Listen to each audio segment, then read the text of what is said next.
ٹھیک.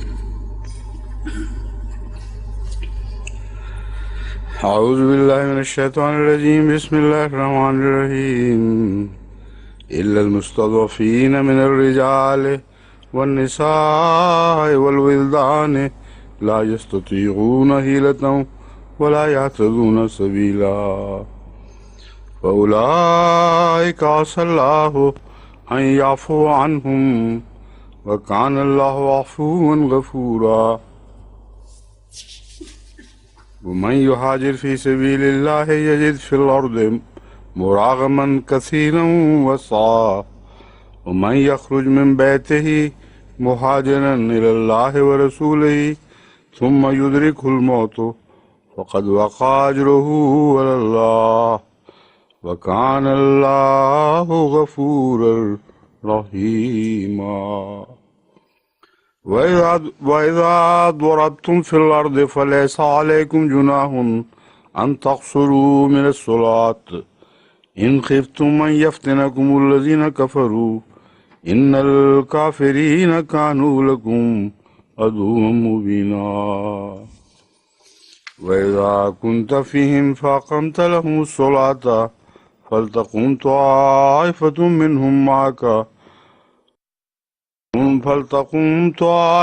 منهم معك وليأخذوا أسلحتهم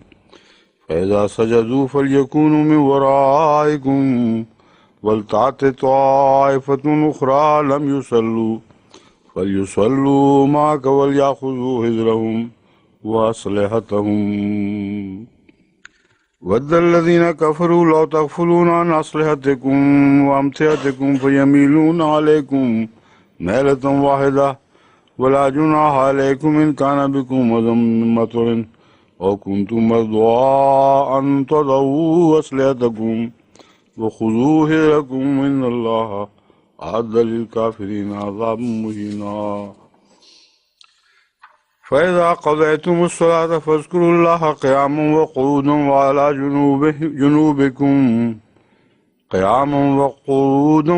جنوبكم فإذا اطمأننتم فأقيموا الصلاة إن الصلاة كانت على المؤمنين كتابا موقوتا ولا تهنوا في ابتغاء القوم إن تكونوا تعلمون فإنهم يعلمون كما تعلمون وترجون من الله ما لا يرجون وكان الله عليما حكيما. یہاں تک تو تلاوت پہلے بھی ہو چکی ہے نہیں ہو چکی تھی نا، تو پہلے یہ ختم کر لیتے ہیں، پھر جو رہے گا پھر دوبارہ تلاوت کر لیں گے. إلا المستضعفين من الرجال والنساء والولدان لا يستطيعون حيلة ولا يهتدون سبيلا، سوائے ایسے لوگ جو بہت کمزور ہوں اور کمزور سمجھے گئے ہوں، مردوں میں سے اور عورتوں میں سے اور بچوں میں سے، رجال والنساء والولدان لا يستطيعون حیلۃ، ان کے پاس کوئی چارہ نہیں ہے، استطاعت نہیں رکھتے کوئی چارہ اختیار کرنے کی، ولا یہتدون سبیلا، اور ان کو کوئی کسی رستے کی طرف رہنمائی حاصل نہیں ہے جس رستے سے وہ آگے نکل سکیں اور باہر جا سکیں. یہاں جیسا کہ میں پہلے وضاحت سے بیان کر چکا ہوں، وہ لوگ مراد ہیں جو دینی لحاظ سے مجبور ہیں اور ان کو خطرہ بھی ہے اور ان پر فرض ہے کہ وہ ہجرت کر جائیں، اور اگر اس کے باوجود ان کو ہجرت کی بھی استطاعت نہیں ہے تو ان کے متعلق اللہ تعالیٰ فرماتا ہے کہ وہ ان سے خدا تعالیٰ مغفرت کا سلوک فرمائے گا اگر کچھ کمزوری بھی ظاہر ہو جائے. یہ کمزوری ظاہر ہو جائے کا لفظ یہاں لکھا تو نہیں ہوا، لیکن اگلی آیت سے پتہ چل رہا ہے کہ یہی مراد ہے. فَأُولَٰئِکَ عَسَى اللَّهُ أَن يَعْفُوَ عَنْهُمْ، بس یہی وہ لوگ ہیں کہ بعید نہیں کہ اللہ تعالیٰ ان سے عفو کا سلوک فرمائے. اس کا مطلب ہے کہ کچھ سخت مجبوری کی حالت میں کچھ کمزوری ہو اور دل نہ چاہے، دل میں ایمان قائم ہو، تو ان سے عفو کا سلوک اللہ فرمائے گا۔ وکان اللہ عفو غفورا، یقیناً اللہ تعالیٰ بہت ہی عفو فرمانے والا، یعنی درگزر کرنے والا اور بہت بخشنے والا ہے۔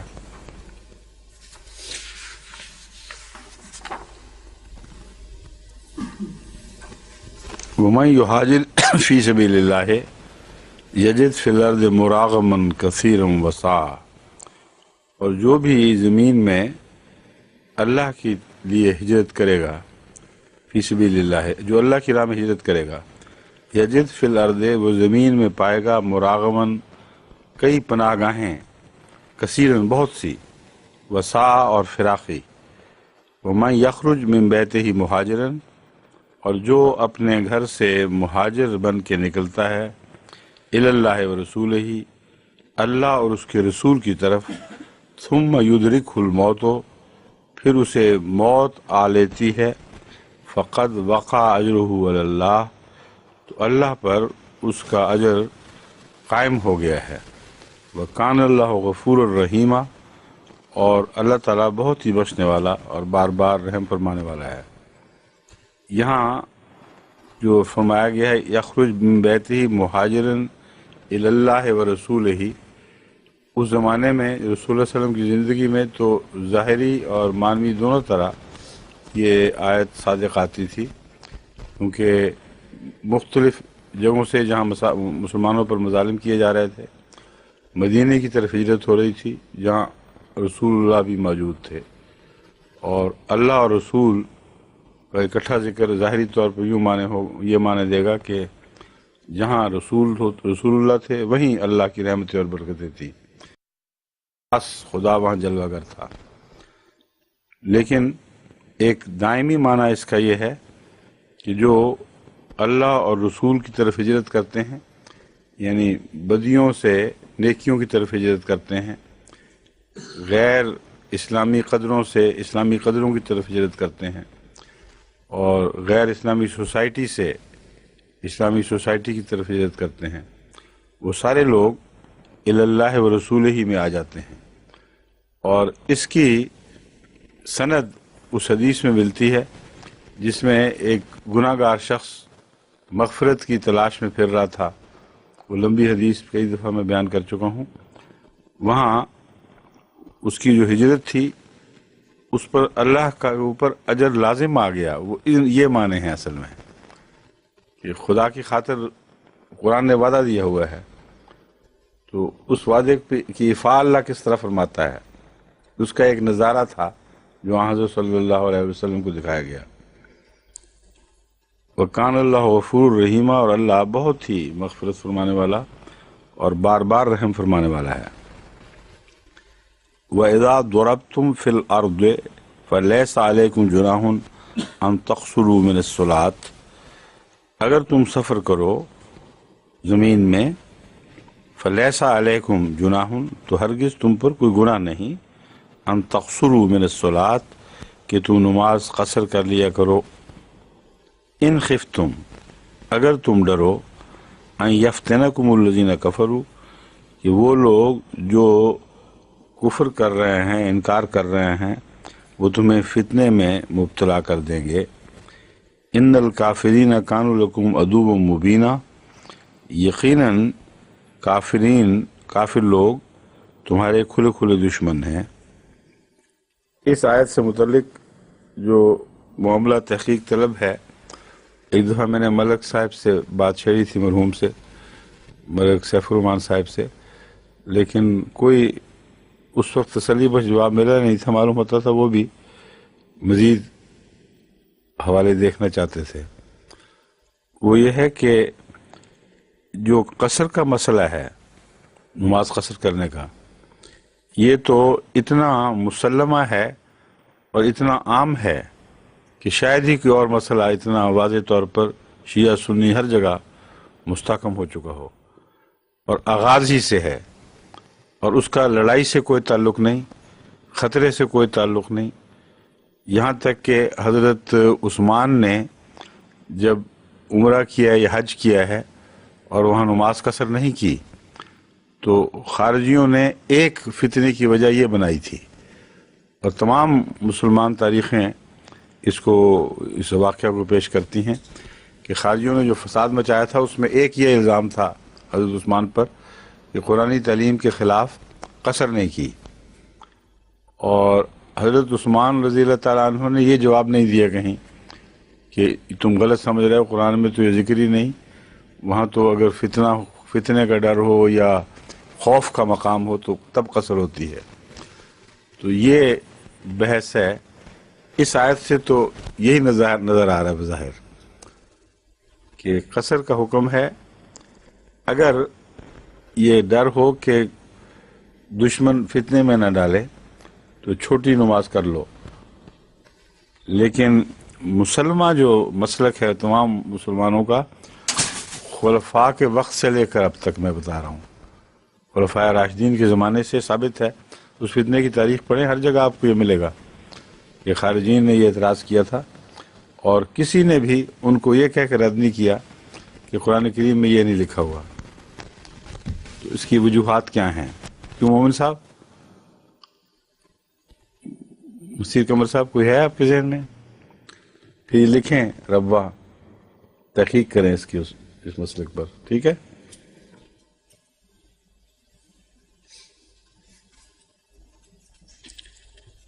دوسرے ایک اور بھی ہے اس کا پہلو جو قابل غور ہے، ان خفتم ان یفتنکم الذین کفروا، یہ جو حالت ہے یہ تو جنگ کی حالت پر چسپاں ہو رہا ہے، ایک معاملہ خاص، اور وہ ضربتم والا معاملہ الگ ہے، نظر آتا ہے، کیونکہ ایک شخص جو مسافر ہو وہ تو اس کو تو یہ خطرہ نہیں کہ دشمن اچانک اس پہ آ کے ٹوٹ پڑے گا، جنگل میں صحرا میں کہیں وہ نماز قصر کر رہا ہے، اس پر تو یہ اطلاق ہوتا نہیں، لیکن جو رسول اللہ صلی اللہ علیہ وسلم نماز پڑھا رہے تھے اور ایک سجدے کے بعد کچھ پہلے پیچھے ہٹ گئے اور دوسرے بعد میں آئے، یعنی یہ تعلیم جو ہے قرآن کریم میں، اس کے اوپر یہ چسپاں ہوتا ہے بڑے واضح طور پر۔ بہرحال یہ تحقیق ہونی چاہیے۔ ان الکافرین کانوا لکم عدوا مبینا، یقیناً کافر تمہارے کھلے کھلے دشمن ہیں۔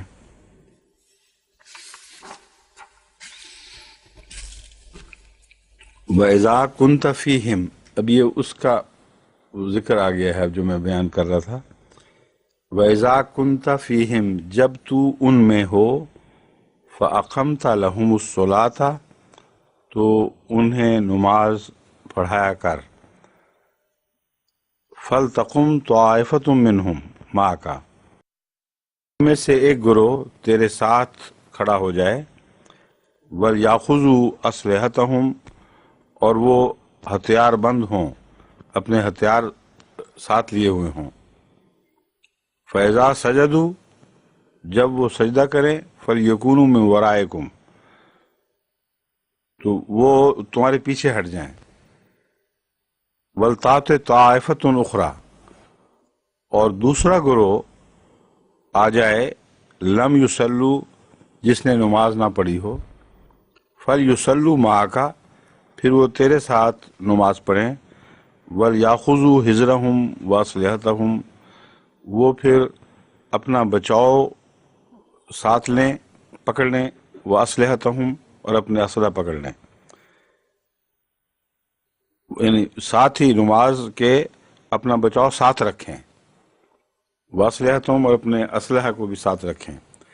وَدَّ الَّذِينَ كَفَرُوا لَوْ تَغْفُلُونَ عَنْ أَسْلِحَتِكُمْ وَأَمْتِعَتِكُمْ فَيَمِيلُونَ عَلَيْكُمْ مَيْلَةً وَاحِدَةً، وہ لوگ جنہوں نے کفر کیا وہ یہ چاہتے ہیں کہ اگر تم اپنے اسلحہ سے اور اپنے سامان سے غافل ہو تو اچانک تم پر ایک زبردست حملہ کر دیں۔ وَلَا جُنَاحَ عَلَيْكُمْ، اور تم پر کوئی گناہ نہیں، إِن كَانَ بِكُمْ أَذًى مِّن مَطَرٍ، کہ اگر تمہیں کوئی تکلیف ہو بارش کی، او کنتم مرضى، یا تم مریض ہو، ان تضعوا اسلحتکم، کہ تم اپنے اسلحہ کو چھوڑ دو، یعنی الگ کر لو۔ وخذوا حذرکم، مگر اپنا بچاؤ ساتھ رکھو، یعنی ہتھیار بند پوری طرح ہونے کی ضرورت نہیں،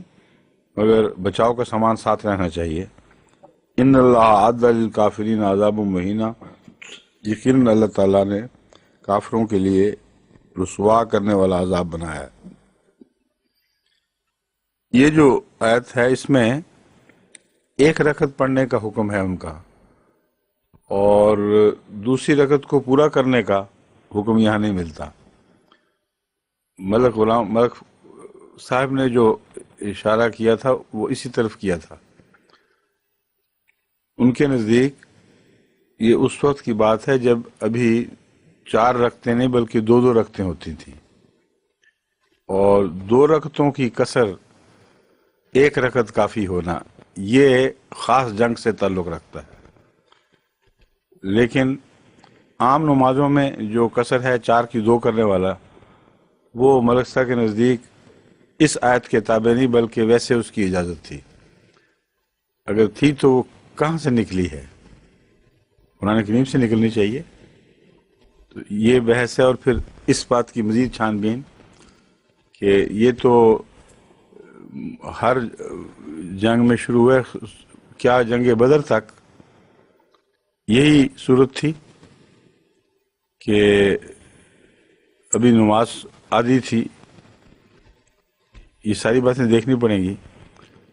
اگر ملک صاحب کی جو بات مجھے صحیح یاد ہے تو پھر یہ نقشہ بن رہا تھا۔ میں نے جو کہا تھا مجھے پوری تسلی نہیں، کیونکہ ملک صاحب کے ذہن میں بھی تھا کہ شاید کوئی ابھی مزید چھان بین ہونی چاہیے، تو غالباً یہی الجھنیں ہوں جو ان کے ذہن میں ہوں۔ اس لحاظ سے تحقیق ہونی چاہیے کہ نماز کب تک 2 رکعتیں رہی ہے، کب 4 رکعتیں بنی ہے، اور جب ہم قصر کرتے ہیں یہ جو حصہ ہے تو اس کا تعلق 2 سے 1 ہونے سے ہے صرف،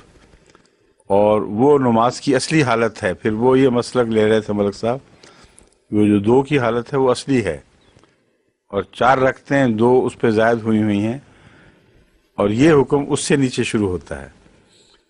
تو اس نے مسئلہ حل کرنے کی وجہ اور الجھنیں پیدا کر دی ہیں۔ یہ ساری چیزیں اب دوبارہ چھان بین کرنی پڑے گی۔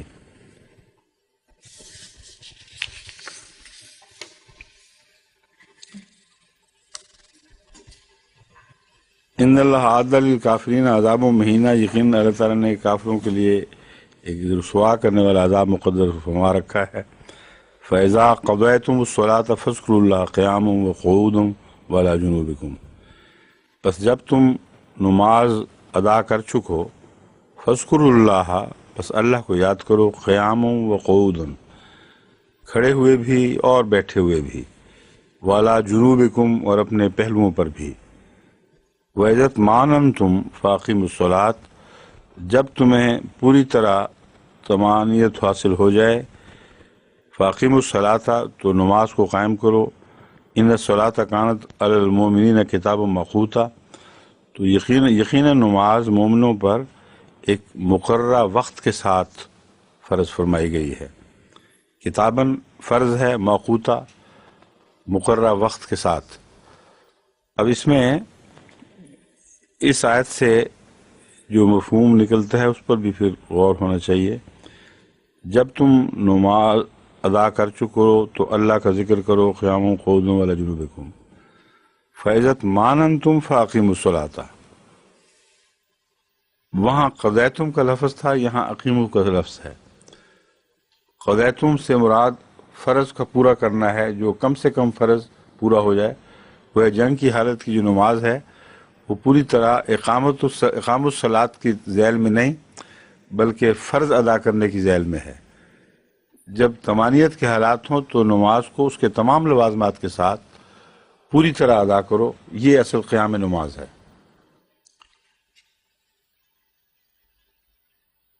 اور وہاں جہاں قیام کا لفظ ہے وہ رسول اللہ صلی اللہ علیہ وسلم کے متعلق ہے۔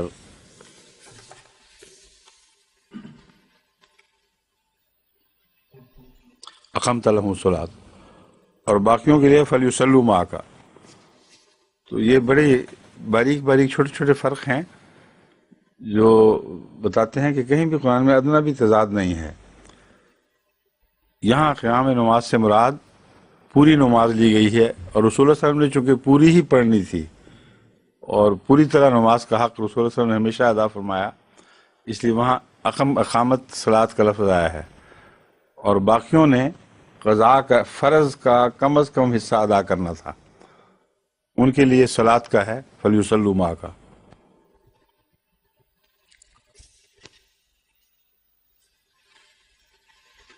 ولا تہنوا فی ابتغاء القوم،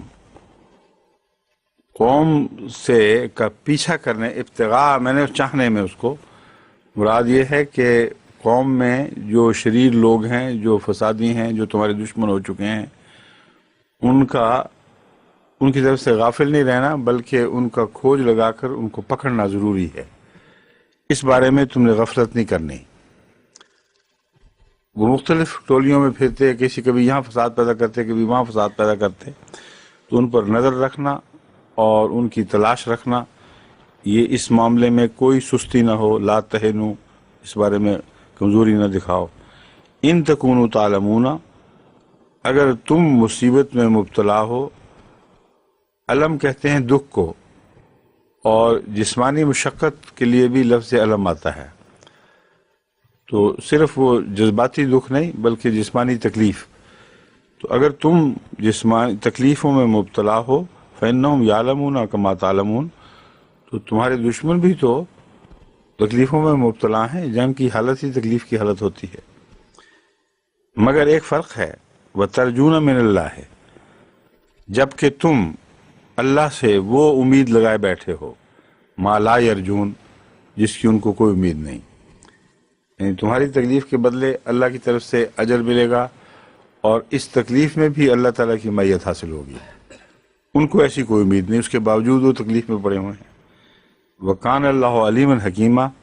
اور اللہ تعالیٰ بہت جاننے والا اور بہت حکمت والا ہے۔ إِنَّا أَنزَلْنَا إِلَيْكَ الْكِتَابَ بِالْحَقِّ، یہ شروع کرنا ہے نیا یہاں سے؟ اچھا، اعوذ باللہ من الشیطان الرجیم، بسم اللہ الرحمن الرحیم، إِنَّا أَنزَلْنَا إِلَيْكَ الْكِتَابَ بِالْحَقِّ لِتَحْكُمَ بَيْنَ النَّاسِ بِمَا أَرَاكَ اللَّهُ وَلَا تَكُن لِّلْخَائِنِينَ خَصِيمًا وَاسْتَغْفِرِ اللَّهَ إِنَّ اللَّهَ كَانَ غَفُورًا رَّحِيمًا وَلَا تُجَادِلْ عَنِ الَّذِينَ يَخْتَانُونَ أَنفُسَهُمْ إِنَّ اللَّهَ لَا يُحِبُّ مَنْ كَانَ خَوَّانًا أَثِيمًا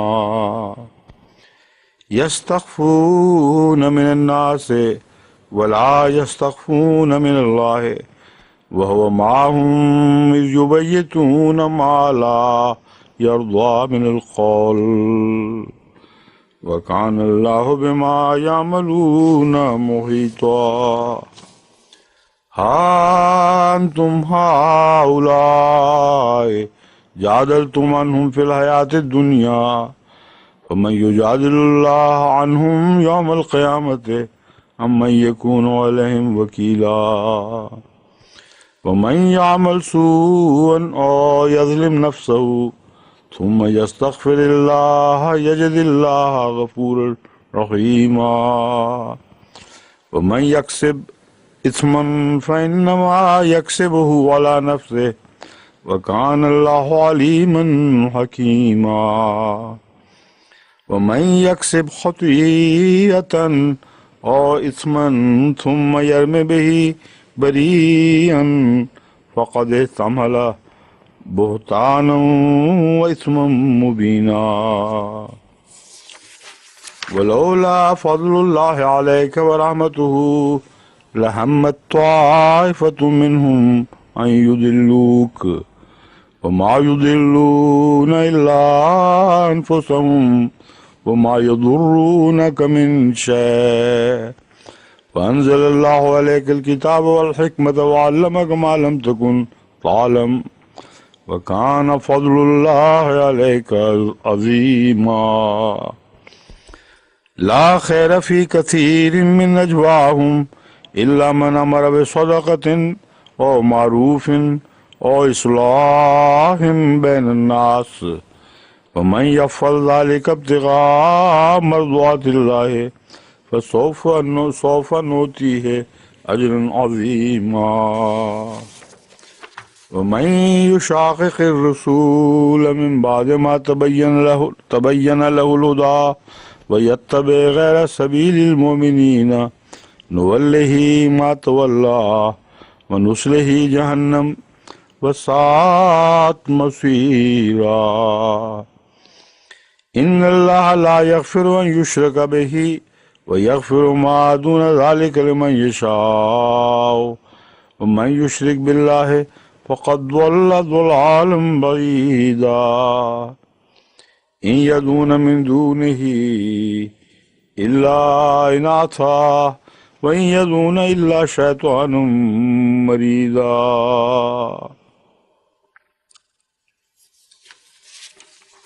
لعنه الله وقال لا تتخذن من عبادك نصيبا مفروضا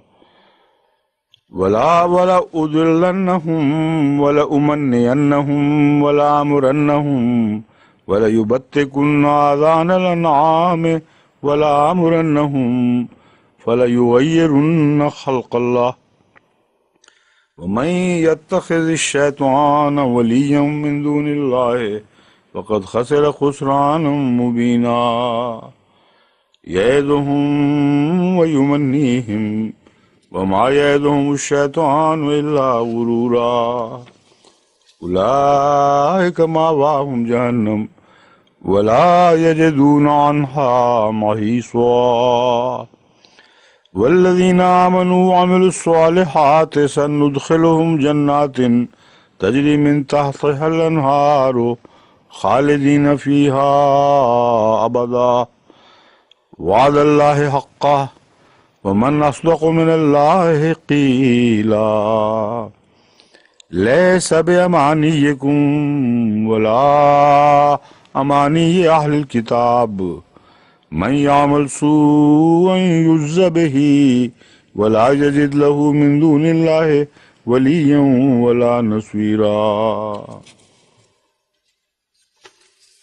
ومن يعمل من الصالحات من ذكر أو أنثى وهو مؤمن فأولئك يدخلون الجنة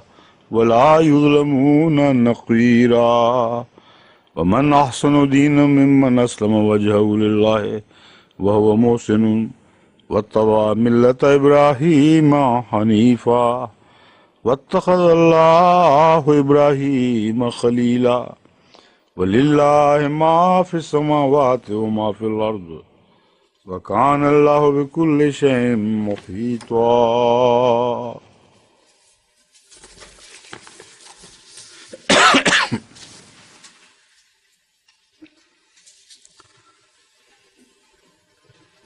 إنا أنزلنا إليك الكتاب بالحق لتحكم بين الناس بما أراك الله یقیناً ہم نے کتاب تیری طرف اتاری ہے بالحق حق کے ساتھ لتحکم بین الناس سے تاکہ لوگوں کے درمیان تو فیصلہ فرمائے بما اراک اللہ ہو اس حکمت سے جو اللہ تعالیٰ نے تجھے عطا فرمائی ہے بما اراکا جو خدا نے تجھے سوجھ بوجھ دی ہے عطا فرمائی اس لیے میں نے کہا حکمت عطا فرمائی ولا تکن للخائنین خصیما اور جو خیانت کرنے والے ہیں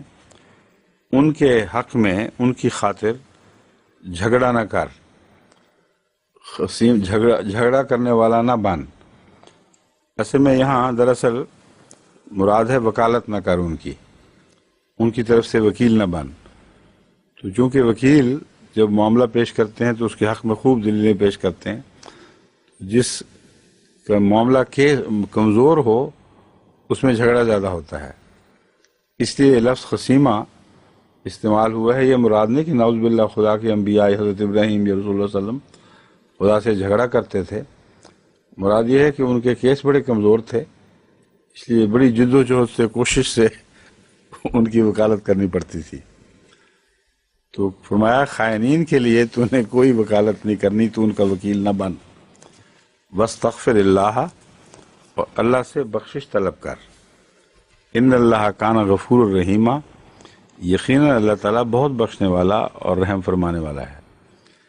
یہاں واستغفر اللہ کا جو موضوع ہے وہ بیان نہیں فرمایا، جس کا مطلب دونوں طرح بنتا ہے کہ تو جو ان کی ہمدردی میں، ان کی محبت میں، ان رحم کی خاطر، محبت نہیں رحم کی خاطر ان کے جواز کی باتیں ہمارے سامنے رکھتا رہا ہے، تو استغفار سے کام لے۔ اللہ تعالیٰ یہ منع فرما رہا ہے کہ آئندہ یہ کام نہیں کرنا۔ دوسرا استغفار ہے ان کے لیے، جائز کہ ان کے معاملے میں ان کی حمایت میں کوئی دلیلیں سوچے کہ اس وجہ سے بھی پیچھے رہ گئے ہوں گے، فلاں وجہ سے یہ ہوا ہوگا، بخشش طلب کر۔ اور بخشش کا مضمون ہر آدمی پر برابر صادق آتا ہے اس کی موت تک۔ ایک نبی مشرکین کے لیے بھی، ہر قسم کے گناہ گاروں کے لیے بخشش مانگ سکتا ہے، لیکن اگر وہ شرک کی حالت میں مر جائیں پھر ان کے لیے بخشش طلب کرنے کا مضمون ختم ہے۔ اس لیے یہ خیال نہ کریں کہ زندگی میں کسی مشرک کے لیے دعا نہیں ہو سکتی۔ حضرت مسیح موعود علیہ السلام سے بارہا ہندو درخواست دعا کیا کرتے تھے جو مشرک تھے، اب دعائیں کرتے تھے اور ان قبولیت دعا کے نشان ان کو عطا ہوئے اور وہ گواہ بنے رہے بڑی مدت تک۔ تو مجھے بھی لکھتے ہیں کہ ہندو دعا کے لیے، ان کے لیے جب خصوصیت سے اس لیے دعا کی جاتی ہے کہ اللہ تعالیٰ ان کو توحید کا نشان دکھائے، تو بعض دفعہ حیرت انگیز طریق پہ قبول ہوتی ہے، اور وہ لکھتے ہیں پھر جواب میں کہ کوئی صورت نہیں تھی مگر اللہ تعالیٰ نے کام بنا دیا۔ ان کو میں یہی کہتا ہوں کہ اسلام پر غور ضرور کرو، لیکن توحید کا سب سے پہلا قدم ہے کہ توحید پر قائم ہو جاؤ۔ تو استغفار میں جو لوگ زندہ ہیں وہ مشرک بھی ہیں، تو ان کے لیے استغفار ہو سکتا ہے اور ان کے لیے دعا ہو سکتی ہے۔ اس استغفار کا مطلب یہ نہیں ہوگا کہ وہ شرک کرتے چلے جائیں تو اللہ تو معاف فرماتا جائے۔ مراد اس سے یہ ہوگی کہ ان سے بخشش کا سلوک ایسا یہ فرما کہ ان کو بخشش کا حقدار بنا دے، ان کا شرک دور ہو جائے، ان کی کمزوریاں جاتی رہیں۔ بہرحال یہ کھلا مضمون ہے، مگر وہاں تو مشرکین تھے ہی نہیں زیر بحث، وہاں تو وہ کمزور مسلمان تھے جو بعض فرائض کی ادائیگی سے غافل رہے اور پیچھے رہے، اور اللہ تعالیٰ کے نزدیک وہ خیانت کر رہے تھے۔ انہوں نے اہم ذمہ داریوں کے وقت اپنی ذمہ داری کو نہیں ادا کیا، اور اس لحاظ سے وہ خائن کہلائے۔ ان اللہ کان غفور الرحیمہ، بخشش طلب کر، ان اللہ کان غفور الرحیمہ، اللہ تعالیٰ بہت بخشنے والا اور بہت رحم فرمانے والا ہے۔ ولا تجادل عن الذین یختانون انفسہم، وہی مجادلے کا لفظ پھر آیا ہے کہ ان کی بھرپور حمایت نہ کر، ان کے خاطر ان کا کیس، ان کی وکالت نہ کر، جو لوگ یختانون انفسہم، جو خود اپنے نفسوں کے متعلق خیانت کرتے ہیں۔ ان کی خیانت خود ان کے خلاف ہے، ان کے اپنے مفاد کے خلاف ہے۔ ان اللہ لا یحب من کان خوانا اثیما، اللہ تعالیٰ ہرگز اس کو پسند نہیں کرتا جو بہت بڑا خیانت کرنے والا ہو اور اسیم، جو گناہ گار ہو۔ اب یہاں بہت بڑی خیانت کرنے والا کیوں فرمایا گیا؟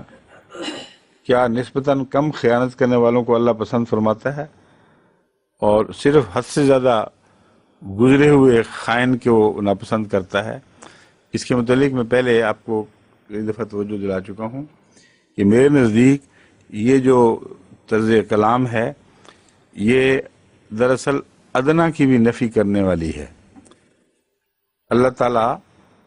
خائن، حد سے زیادہ بڑے ہوئے خائنوں کو پسند نہیں کرتا سے مراد یہ ہوتی ہے کہ اللہ تعالیٰ خیانت کا ایک ذرہ بھی پسند نہیں کرتا،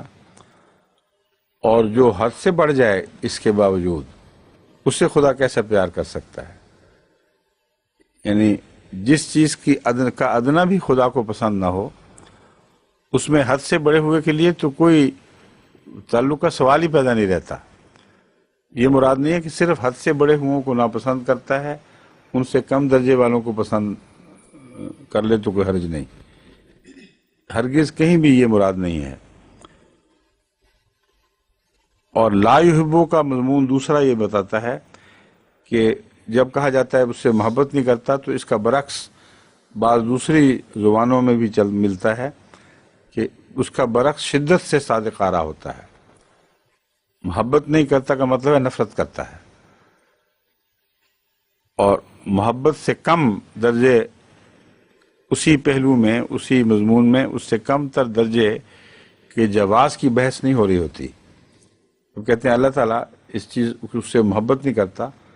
تو مراد یہ ہے کہ اس کا برعکس کرتا ہے، ان سے ناراضگی ہے بہت سخت۔ تو محبت سے کم درجہ کا مضمون اس یہاں زیر نظر ہی نہیں ہے۔ یہ مراد نہیں ہے کہ محبت تو نہیں کرتا مگر ویسے پسند کرتا ہے، اور کبھی کبھی ویسے تھوڑی بہت شاباش دے دی تو کوئی بات نہیں، بالکل یہ مطلب نہیں ہے۔ بالکل محبت نہیں کرتا یہ معنی ہے، ایک ذرہ بھی محبت نہیں کرتا، یعنی محبت کا جو کچھ برعکس ہے وہ ان سے کرتا ہے۔ یستخفون من الناس، وہ لوگوں سے تو چھپتے ہیں، ولا یستخفون من اللہ، اور اللہ سے چھپ نہیں سکتے، وہو معہم، اور وہ ان کے ساتھ ہوتا ہے، اذ یبیتون، جب وہ راتوں کو مشورے کرتے ہیں، ما لا یرضی من القول، ان باتوں میں جو اللہ کو پسند نہیں، ما لا یرضی من القول، کہ اللہ جن کا بیان کرنا پسند نہیں فرماتا، وکان اللہ بما یعملون محیطا، اور اللہ تعالیٰ جو کچھ وہ عمل کرتے ہیں ان کو گھیرے میں لیے ہوئے ہے۔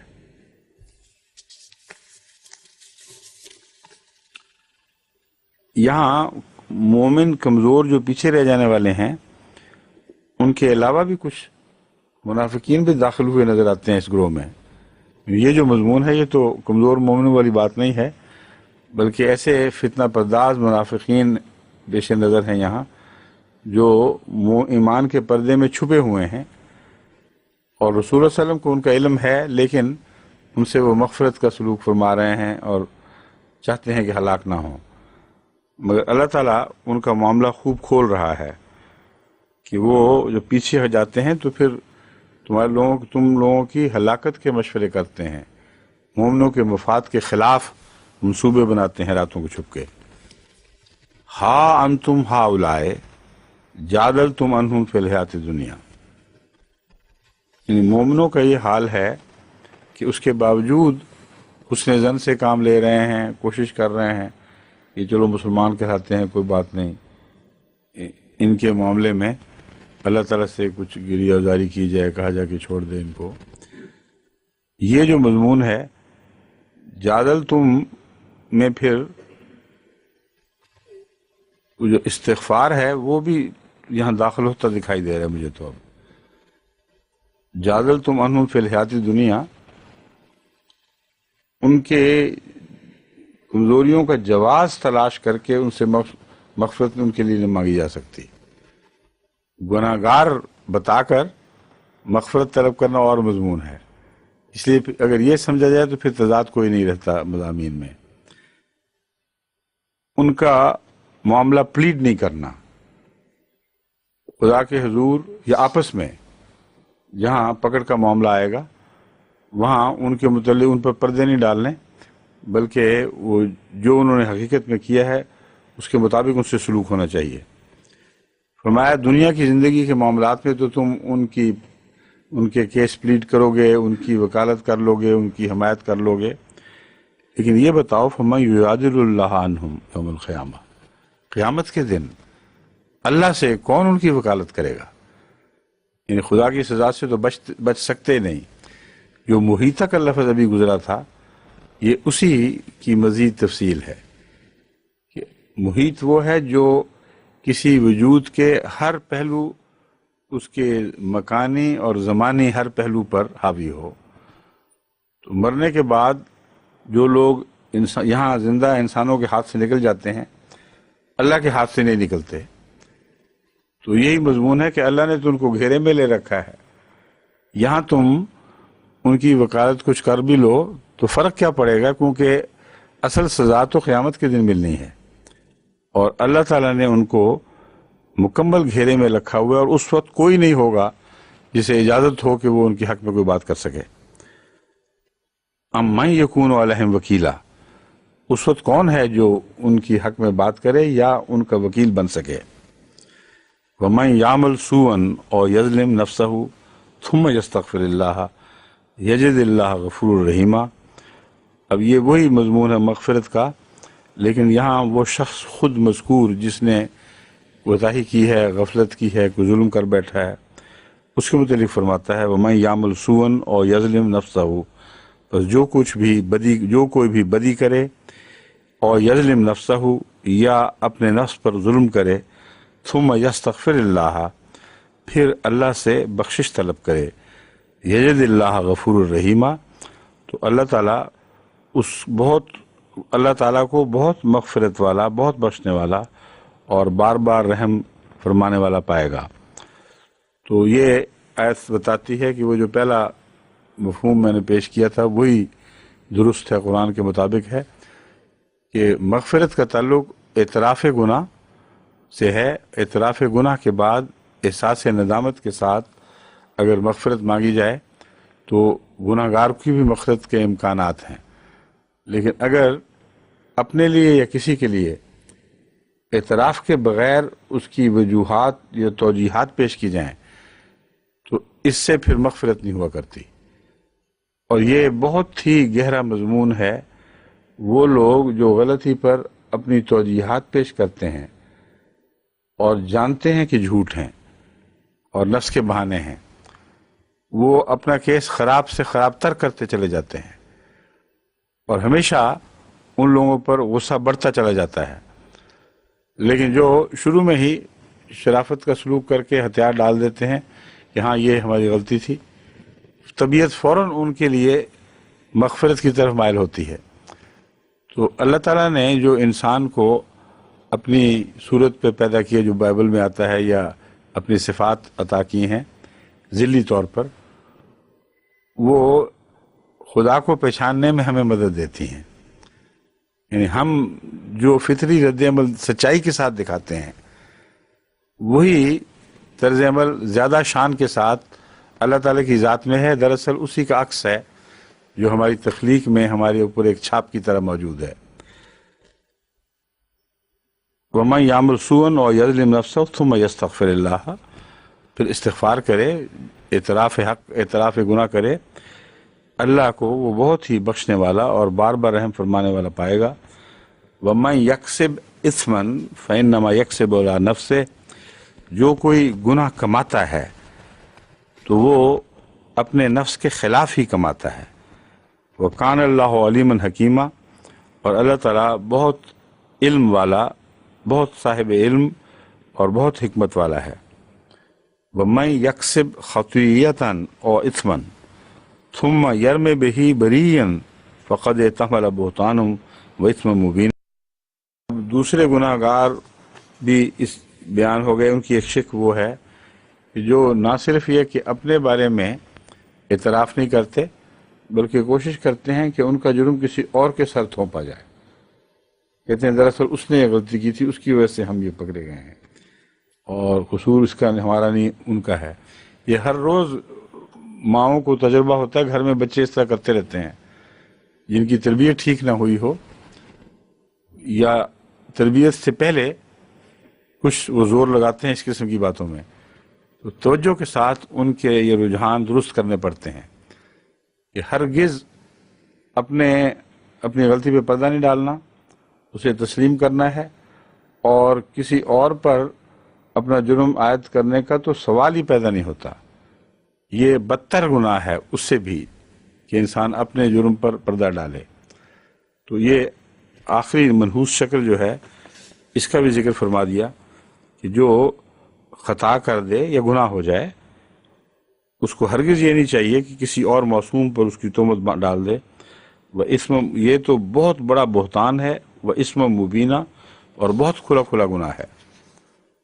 وَلَوْلَا فَضْلُ اللَّهِ عَلَيْكَ وَرَحْمَتُهُ لَهَمَّتْ طَائِفَةٌ مِّنْهُمْ أَن يُضِلُّوكَ، اگر تجھ پر اللہ کا خاص فضل نہ ہوتا، ورحمتہ، اور اس کی رحمت نہ ہوتی، لَهَمَّتْ طَائِفَةٌ، ارادہ کیے بیٹھے تھے بعض گروہ ان میں سے، ان یضلوک، کہ تجھے گمراہ کر دیں، پختہ ارادہ کیے بیٹھے تھے۔ وما یضلون الا انفسهم، مگر خدا کے خاص فضل اور رحمت کی وجہ سے جو تجھے گمراہ کرنے کی کوشش کرتے ہیں وہ اپنے آپ کو گمراہ کرنے کے سوا اور کچھ حاصل نہیں کرتے۔ وما یضرونک من شیء، اور تجھے کوئی نقصان نہیں پہنچا سکتے۔ وما یضلون الا انفسهم، نہیں گمراہ کرتے مگر اپنے آپ کو۔ وما یضرونک، اور تجھے تکلیف نہیں پہنچاتے، من شیء، ذرا بھی پہنچا سکتے مراد ہے۔ وَأَنزَلَ اللَّهُ عَلَيْكَ الْكِتَابَ وَالْحِكْمَةَ، اور اللہ نے تجھ پر کتاب اتاری ہے اور حکمت۔ وَعَلَّمَكَ مَا لَمْ تَكُنْ تَعْلَمُ، اور تجھے سکھایا ہے وہ جو تو نہیں جانتا تھا۔ انزل اللہ علیک الکتاب، کتاب اتاری ہے، اس کے ساتھ حکمت کون سی چیز ہے جو اتاری ہے؟ کیوں نہیں بتائیں؟ آج تو وہ شریف اشرف صاحب ہیں ہی نہیں، کس سے پوچھا جائے پھر اب مسئلہ؟ کیوں جی؟ مبارک صاحب آپ بھی ان باتوں میں شغف رکھتے ہیں، غور کرتے رہتے ہیں، بتائیے۔ کتاب تو اتاری، حکمت کہاں اتاری ہے؟ کس چیز صورت میں اتاری ہے؟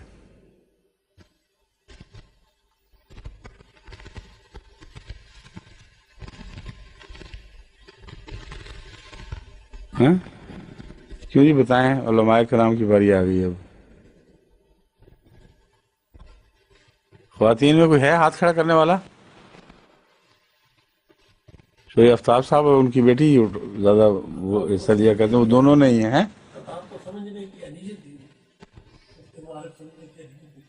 اتاری، حکمت اتاری ہے رسول۔ ہاں ٹھیک کہہ رہے ہیں آپ، اصل بات یہی ہے کہ اللہ تعالیٰ صرف کتاب اتار دے تو اس سے لوگوں کے پلے کچھ نہیں پڑ سکتا۔ اگر بددیانت ہوں، بے ایمان ہوں، تو ویسے ہی علم حاصل نہیں کر سکتے کچھ، اور اگر عقل سے آ رہی ہوں تو غلط ترجمے کریں گے۔ تو جس شان کی کتاب ہو اسی شان کا نزول حکمت ضروری ہے۔ بس چونکہ قرآن کریم سب سے کامل ہے اور اکمل کتاب ہے، اس لیے اسی شان کی حکمت حضرت صلی اللہ علیہ وآلہ وسلم پر نازل فرمائی ہے۔ مراد یہ ہے کہ وہ حکمت اس عام حکمت کے علاوہ ہے جو رسول اللہ علیہ وسلم کو طبعاً حاصل تھی، اور وہ جو نور علی نور کا مضمون ہے، یہ وہ مضمون ہے۔ یعنی ویسے تو رسول اللہ علیہ وسلم کی فطرت پہلے ہی ایک ایسی شفاف تھی کہ آسمان سے شعلہ نور نہ بھی نازل ہوتا تو بھڑک اٹھنے کے لیے تیار تھی۔ یعنی ایسے لوگ بے نوع انسان کے لیے روشنی کا سامان ضرور کرتے ہیں۔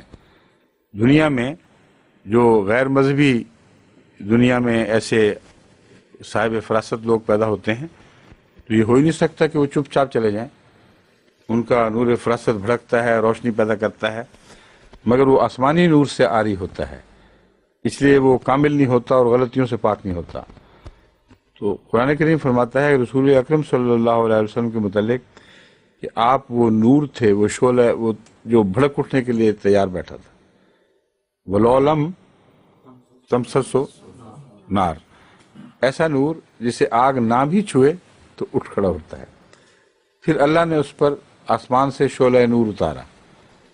اور نور علی نور ہو گیا۔ یہ نور علی نور کا محاورہ قرآن نے بیان فرمایا ہے۔ تو یہ جو حکمت ہے یہ کتاب کے اندر موجود ہے، لیکن اس حکمت کو سمجھنے کے لیے ایک بیرونی حکیم کی ضرورت ہے، اور رسول اکرم صلی اللہ علیہ وآلہ وسلم خود صاحب حکمت تھے، لیکن آسمانی حکمتوں کو سمجھنا اپنی ذاتی حکمت سے ممکن نہیں جب تک آسمان سے حکمت نہ نازل ہو۔ تو یہ مراد ہے کہ کتاب اتاری، پھر اس کے شایان شان حکمت سے تجھے آراستہ فرمایا تاکہ اس کے تمام گہرے عارفانہ پہلو تجھ پر روشن ہو جائیں۔ ساتھ ہی فرماتا ہے وہ علامہ کا معلوم تکن تعلم، صاف پتہ چلا کہ عام حکمت نہیں تھی، یہاں مراد نہیں ہے، اس سے علاوہ دوہری بھرپور حکمت ہے۔ اگر یہ حکمت نازل نہ ہوتی تو اس کتاب سے وہ علم حاصل نہ فرما سکتے رسول اللہ صلی اللہ علیہ وسلم جو اس حکمت کے عطا ہونے کے نتیجے میں حاصل ہوا ہے۔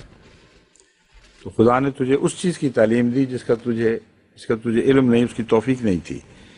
وَكَانَ فَضْلُ اللَّهِ عَلَيْكَ عَظِيمًا، اور اس پہلو سے اللہ کا فضل تجھ پر بہت ہی بڑا ہے۔ لا خیر فی کثیر من نجواہم، ان کے اکثر مشوروں میں جو الگ بیٹھ کے وہ باتیں کرتے ہیں ان میں کوئی خیر کی بات نہیں ہوتی۔ کثیر من نجواہم الا من امر بصدقۃ او معروف او اصلاح بین الناس، سوائے اس کے کہ کبھی وہ صدقہ کی بات کریں، غریبوں کی ہمدردی میں خرچ کرنے کی بات کریں، یا اچھے رواج جاری کرنے کے، اچھے طریق رائج کرنے کی بات کریں معروف، اور اصلاح بین الناس یا لوگوں میں اصلاح کی تجاویز پر غور کریں۔ اس سے پتہ چلتا ہے قرآن کریم کی عظمت مزید ظاہر ہے کہ جن کو کنڈیم کر رہا ہے کہ رات کو اٹھ کے وہ بیہودہ باتیں کرتے ہیں اور منصوبے بناتے ہیں، ان کے اندر جو خیر کا پہلو ہے اس کا بھی ذکر فرما دیا، ٹوٹل کنڈیمنیشن نہیں کی ہے۔ بعض باتیں ان میں اچھی بھی ہوتی ہیں ایسے موقع پر، بس وہ مجالس جو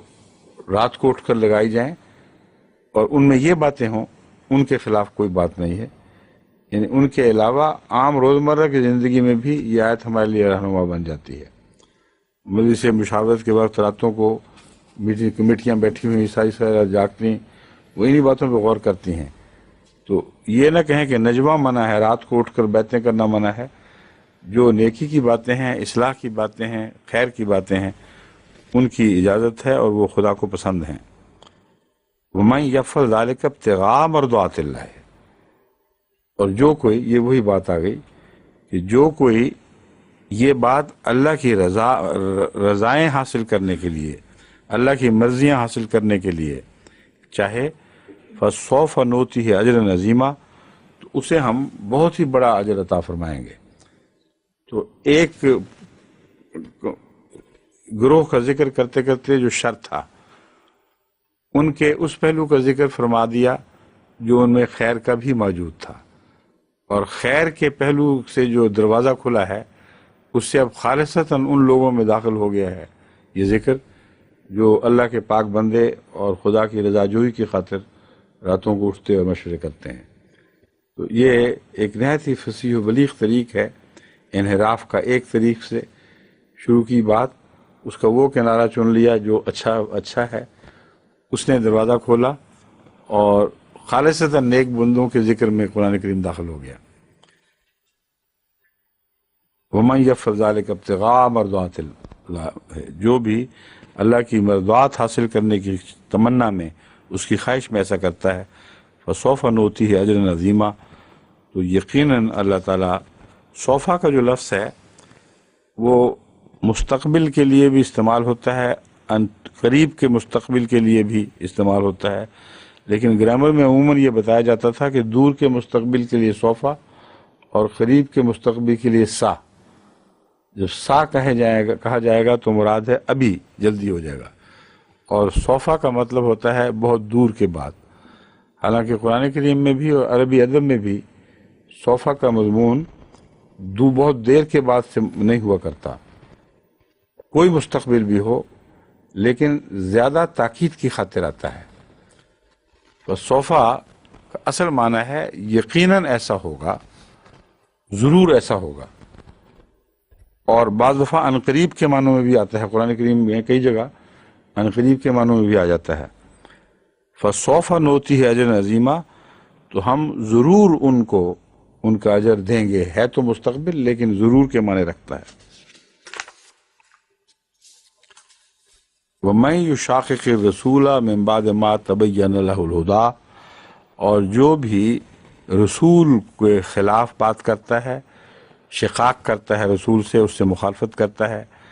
من بعد ما تبین له الہدیٰ، من بعد اس کے کہ ما تبین له الہدیٰ،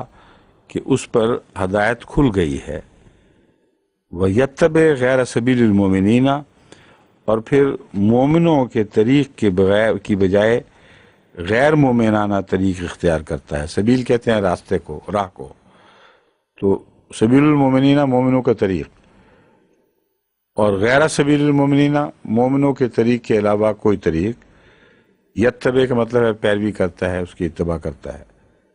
نولہ ما تولا، ہم اسے اسی طرف پھیر دیں گے جس طرف وہ پھر رہا ہے، یعنی اسے اس کا بد مقصد حاصل ہوگا، نیک انجام سے محروم ہو جائے گا، وَنُصْلِهِ جہنم، اور اسے جہنم میں داخل کر دیں گے، وَسَاءَتْ مَصِيرًا، اور بہت ہی برا ٹھکانہ ہے،